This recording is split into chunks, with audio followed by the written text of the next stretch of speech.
பேசுவானும் ஈசனே பிரமஞானம் உம்முள்ளே ஆசையான ஐவரும் அழைத்து அலைகள் செய்கிறார். ஆசையான ஐவரை அடைக்கோர் எழுத்திலே பேசிடாது இருப்பிரேல் நாதன் வந்து ஒழிக்குமே. ஓம் நமச்சிவாய. உமக்கிலிருந்து பேசுவன் ஈசனே, பெரும்பற்றிய ஞானமும் உமக்குள்ளே உள்ளது. இதை உணர முடியாது.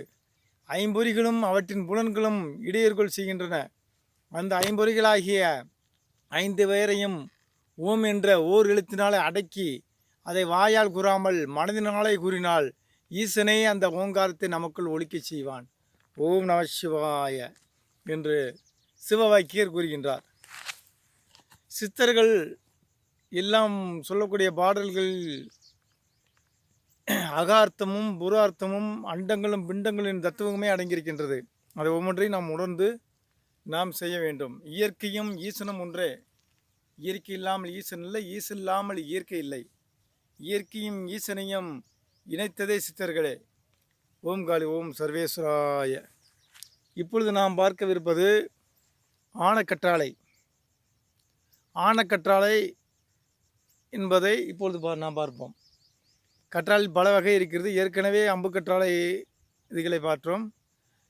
சோத்துக்கத்தாழை, அம்புக்கத்தாழை, மஞ்சள் கத்தாழை, வெள்ளைக்கத்தாழை, வெண்கத்தாழை, செங்கற்றாழை, கருங்கத்தாழை என்று பல வகையான கற்றாழையில் இருக்கிறது. இப்பொழுது நாம் பார்க்க வேண்டியது ஆணக்கற்றாழை. இது ஆணக்கற்றாழை.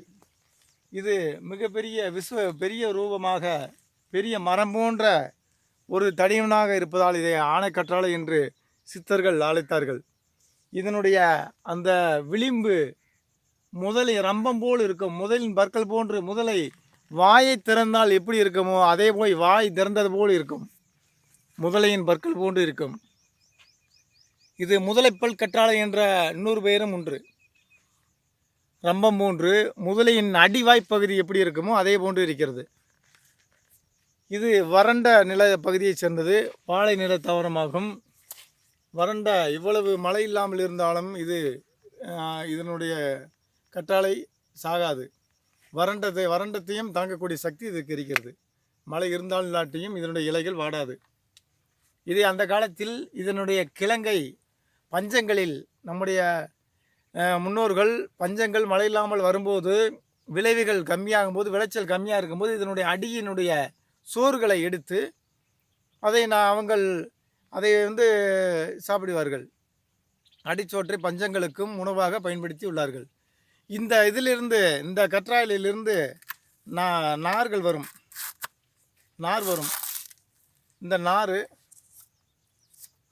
இந்த நார் நமக்கு சில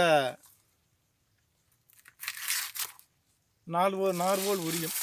இந்த நாரை வெயிலில் சூரியனில் காய வைத்து நாம் துணி போல் திரித்து கொள்ளலாம். நம்முடைய ஆசனம் இதில் ஆசனம் போல் திரிக்க வேண்டும். நூல் போன்று இந்த நாரை காய வைத்து எடுத்தால் நூல் போல் வரும். இதை திரித்து ஒரு ஆசனம் போல் வைத்து இதை தியானத்துக்கு பயன்படுத்தி கொள்ளலாம். இந்த ஆணக்கற்றாழையின் ஆசனத்தில் அமர்ந்து நாம் தியானம் பண்ணாலே உடம்பில் உள்ள சூடு குறையும்.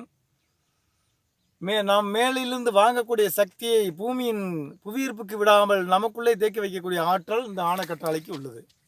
இதில் நாம் நார் எடுத்து இந்த நாரை நாம் பயன்படுத்த வேண்டும். நாம் உடம்பில் அணியலாம், அல்லது நாம் தரையில் விரித்து தியானம் பண்ணி இதை பயன்படுத்தலாம். இது நார் காய ரொம்ப வலிமையாகும். இது முழுவதும் நார் போல் வரும்.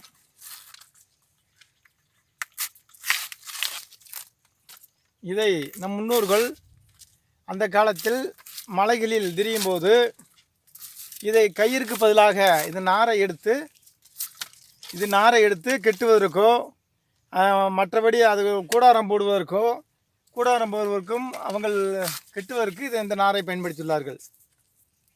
இந்த நாரை சூரியனில் காய வைத்து நாம் நார் போல் பிணைத்து கொள்ளலாம், ஆசனம் அமைத்து கொள்ளலாம்.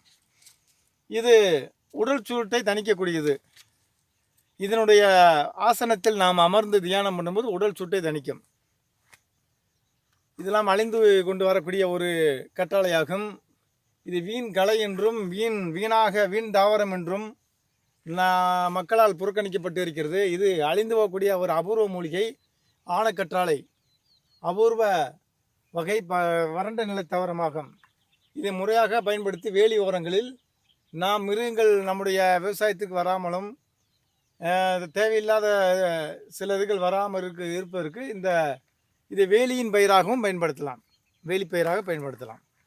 இதனுடைய நாரை நாம் ஆடையாகவும் அணிந்து கொள்ளலாம். திரித்து பின்னியோ ஆடையாக அணிந்து கொள்ளலாம். ஆசனத்துக்கு மிக உயர்ந்தது. தியானம் பண்ணுவதற்கான ஆசனத்துக்கு இது மிகவும் உயர்ந்தது. இதை ஒவ்வொன்று பயனையும் அறிந்து நான் பயன்படுத்த வேண்டும். ஓம் காளி ஓம் நம சிவாய.